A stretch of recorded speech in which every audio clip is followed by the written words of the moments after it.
I just feel like, what is even the point of going on?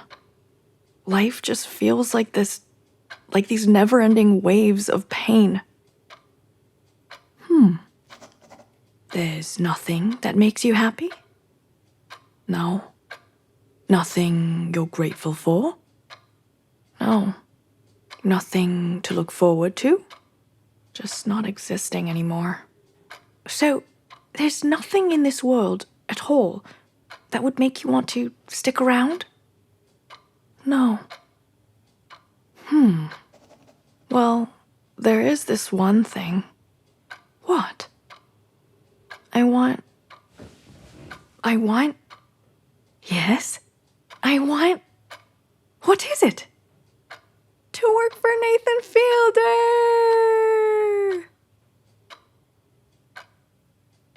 Okay. I think it's a wonderful thing to have goals. My one concern is that, you might end up using this as, some sort of a distraction.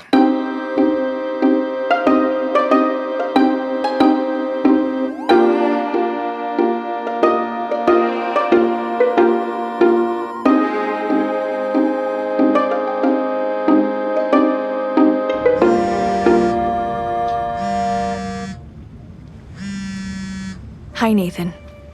I don't know if you read your DMs, but I thought I might as well try. I am writing to ask if your company is looking to hire office or production assistants of any kind. After undergrad, I worked in finance for a couple of years before leaving my job to get my MFA in screenwriting at UCLA. Zhao. I am a filmmaker, like you. Not nearly as successful or prolific or experienced, but I believe there is an undeniable similarity between us. We're both Canadian. We both did our undergrad in business before we switched to the arts. I think we're both asking the same questions in our work. Have you drank your grandson's pee? I don't have much work to show yet, but I have a lot of good ideas. My point is, when I saw your work, I saw in it the work that I had been thinking about one day making myself. My student visa is about to expire in a month, and I will be required to go back to Canada. If I could get a job at your company, maybe that would help out with my visa situation somehow. I am meant to be in LA. I know it. Best, Jen.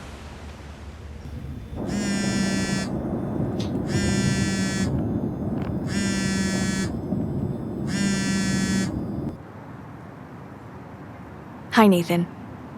I don't mean to rush you since I know you are probably very busy, but I now have 2 weeks left on my visa. I know I said I didn't have much experience, but as I also mentioned, I got into one of the best programs in North America for screenwriting, after having 0 experience, and I think that counts for something. I also have this idea for a short film that I think could be really interesting. In your show, you're always helping people, and if you could just help me get on my feet, I would really appreciate it. But not only that, I think I could help you too. I would love to be a part of something great like the work you do, and I would do my best to help you elevate your art. I've lived in LA for 3 years now, but I still feel like an outsider. I just need someone to give me a chance. Best, Jen.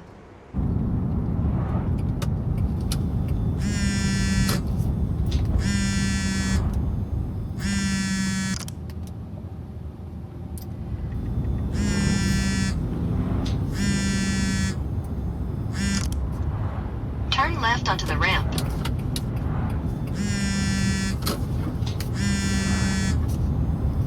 Head southwest, then turn left.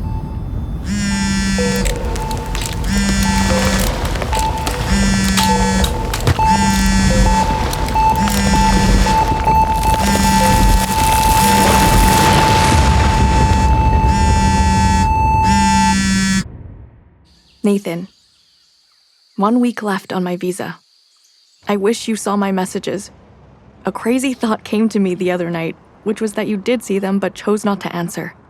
But I don't think that's the case because I know that if you saw these, you would see that I'm a real person with a similar mindset as you, and not just some rabid fan that wants to quote back to you your work. For example, the short film idea I had, it's about this filmmaker who is trying to cast someone to play her dead brother.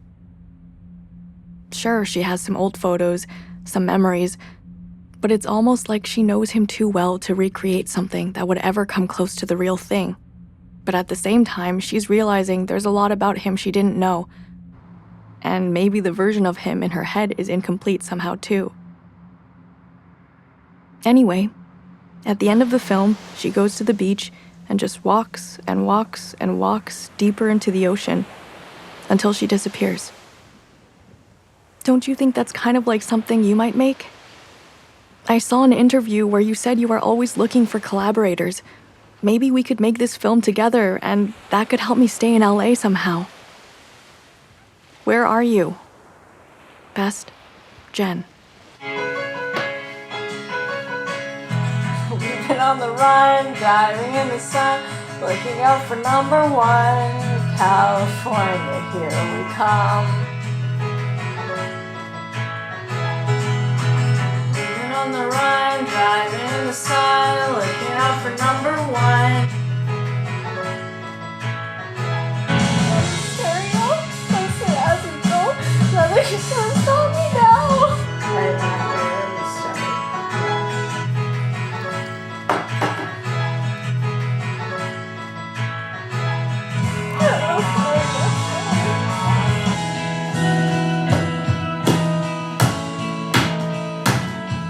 California, California, here we come.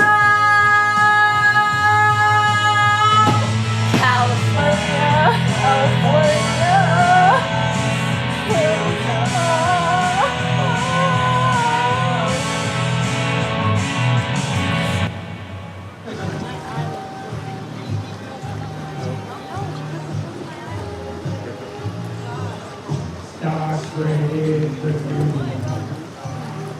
What are you using as bait? I'm using squid. Squid? Have you caught anything yet? Yeah. They're nutting it. You're what? They're nutting it. Like nibbling it. Oh, okay. Look at that, catch a crab. It's an artificial feather. Yours? Yeah. But they'll catch, is it enough to get them to actually Yeah. bust? Yeah, some of them just want to use it with them. Like how Oh! It's really big to them. yeah. Nathan. I was watching a show on TV about hunters and the lengths they went to in order to understand their prey, and it made me think of you. Not that I am a hunter or that you are my prey, but just in the sense of how I am trying to find you. I realized I've been going about it all wrong. Instead of asking, where are you? I should have been asking, who are you? Do you remember episode 4 of your show, The Rehearsal? In it, you recommend that actors should study their characters by living as them. If your performance isn't accurate, you could ruin someone's life. You could ruin a person's life. Your point was that you could only be authentic when the gap between yourself and the person you wanted to emulate became virtually non-existent. So I think I understand now. If I want to find you, Nathan, I can no longer be me, Jen. From now on, I am Nathan Fielder.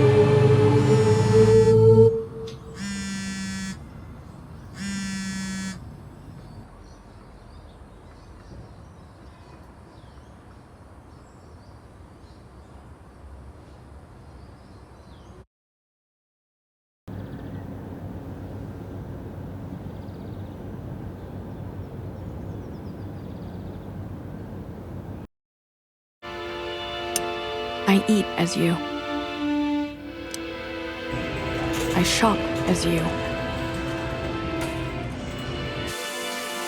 I wash as you.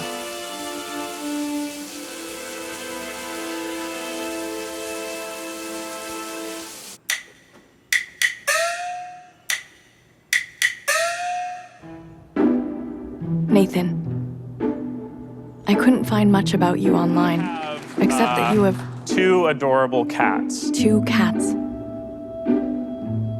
And while my new cats improved my spirits, I couldn't shake the feeling that I was just playing pretend.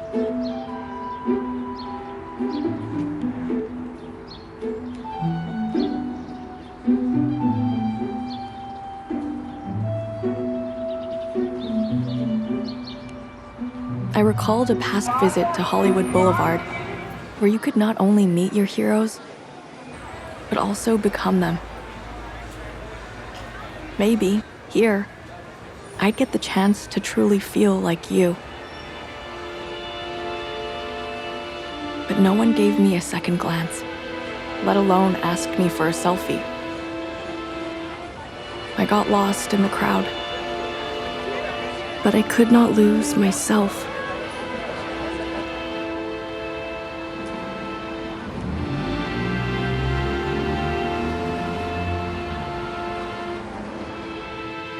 But when I visited UCLA's sculpture garden, something struck me. It didn't matter who you were outside of your job. What defines you, what makes you special, is your art.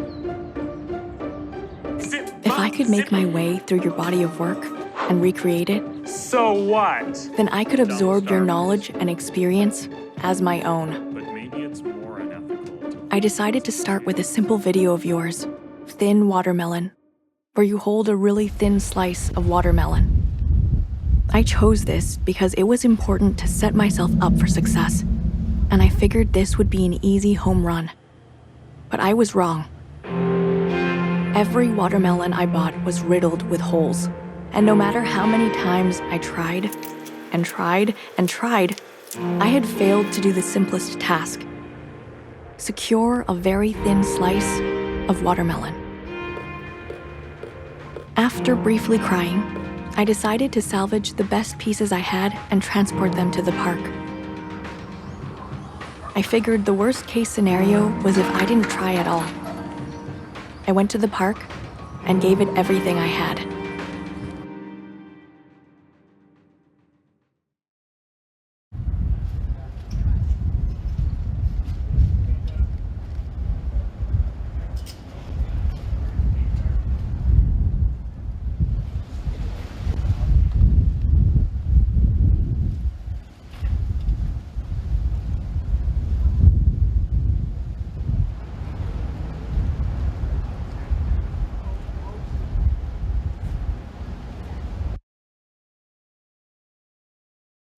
But once again, I was wrong.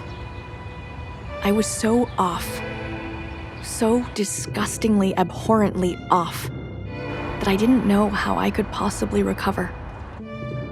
At 5 a.m., I came across an old interview of yours.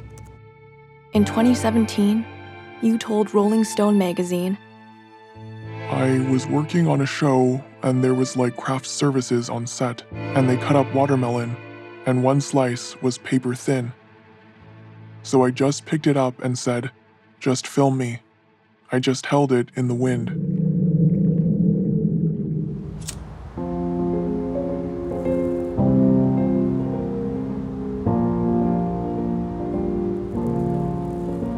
I had been trying to brutally plan something that was at its very nature spontaneous, playful.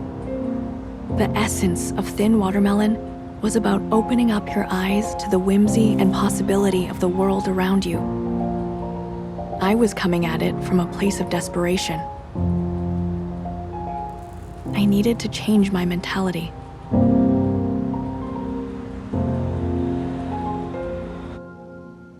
So I enrolled at a local clown school.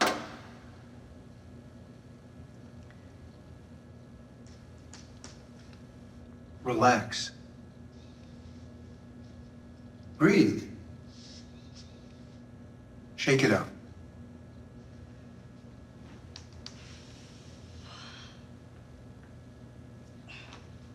Okay, good.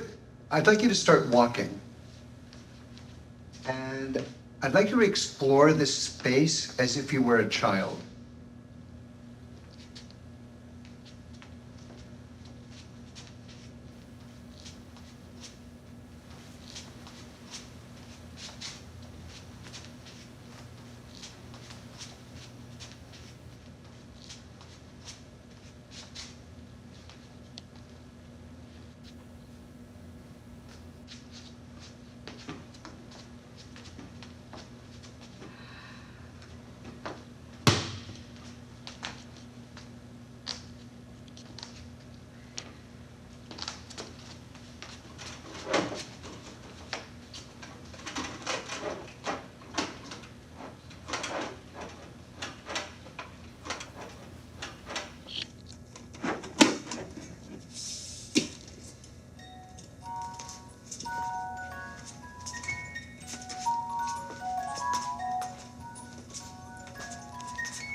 don't think, just explore.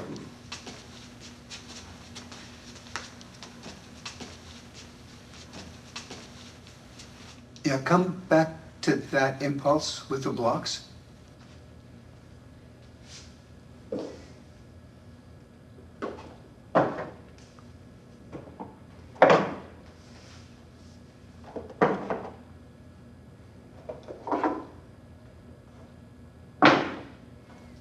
You're thinking.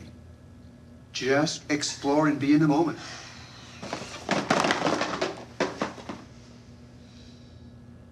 Do you remember what it's like to be a child, to be innocent? See if you can get back to that state.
Time had run out for me.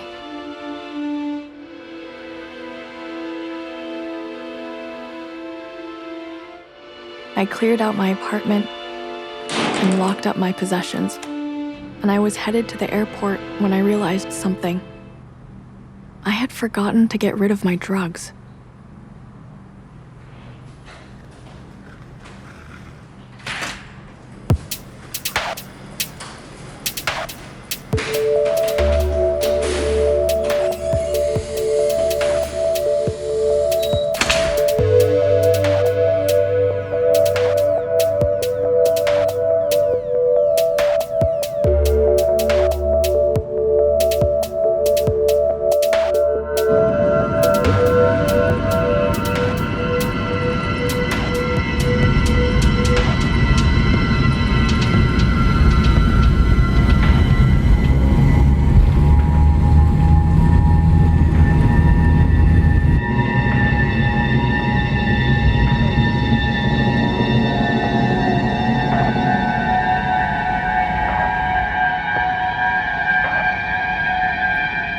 I settled into the flight. Then, the drugs kicked in.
knew you'd come. I knew you wouldn't let me do this all alone. I can't do this all alone.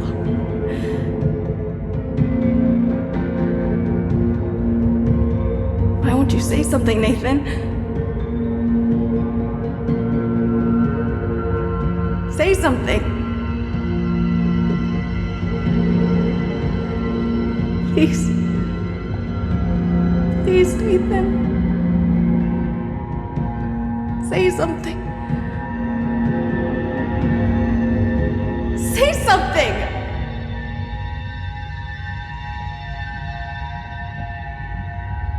Say something!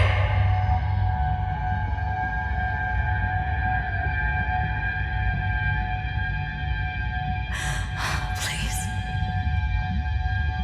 Please help me, Nathan. I can't do this alone. Please help me, Nathan. I can't go home. Please, Nathan. I can't go home. Please, I can't go home. I can't go home. I can't go home. I can't go home. I can't go home. I can't go home. I can't go home. I can't go home. I can't go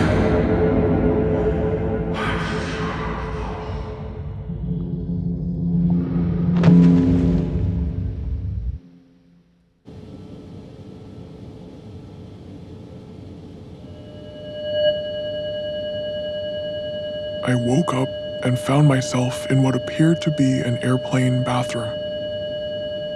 In the body of an Asian girl wearing a salt and pepper wig.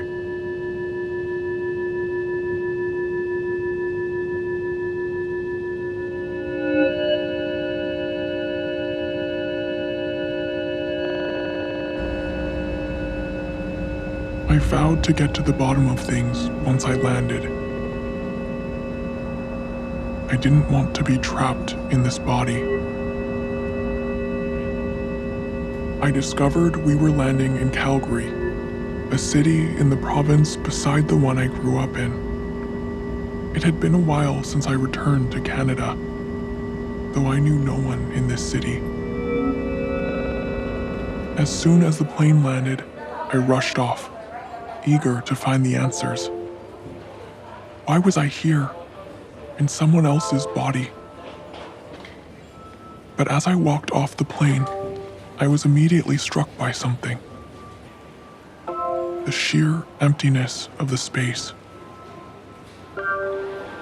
I had room to breathe. Something I hadn't felt in a while. Even though I was Canadian, I'd lived in LA for so long that I had begun to think of it as home. And I realized I was tired of the never-ending grind of Hollywood life. Out here, even the airport artwork reminded me that maybe life didn't have to be so complicated.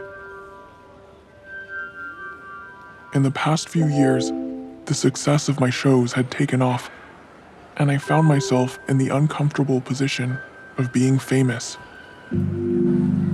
My critics accused me of trying to play God, while my fans treated me like one.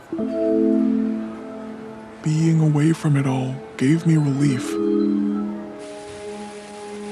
My host appeared to be a nobody, and the anonymity and lack of fanfare was refreshing.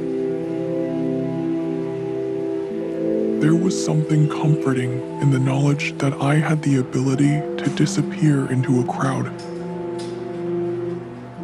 Maybe I would stay here for a while. Something told me to step outside and just wait. Soon enough, a car pulled up with people inside who seemed to know me.